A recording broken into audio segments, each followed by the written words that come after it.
jenis-jenis takbir di dalam Raya Aidil Adha. Assalamualaikum warahmatullahi taala wabarakatuh.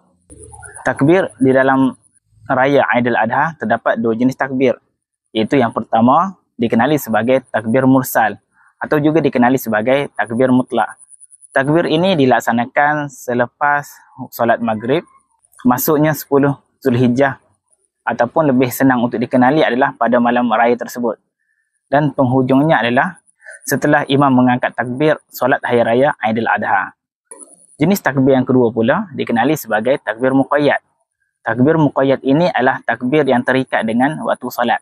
Ianya bermula pada 9 Zulhijjah, waktu subuh, dan berakhir pada hari terakhir hari tasyrik, itu pada 13 Zulhijjah pada waktu asar. Ini mengikut pandangan yang ashah daripada Imam Khatib Asy-Syarbini.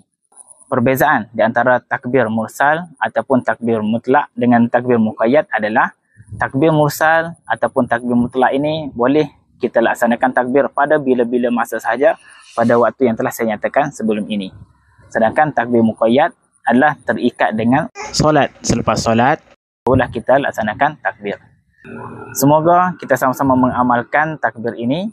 Kita jumpa lagi pada video yang akan datang. Jangan lupa jemput follow saya untuk perkongsian sirah yang lebih menarik. Wallahu a'lam.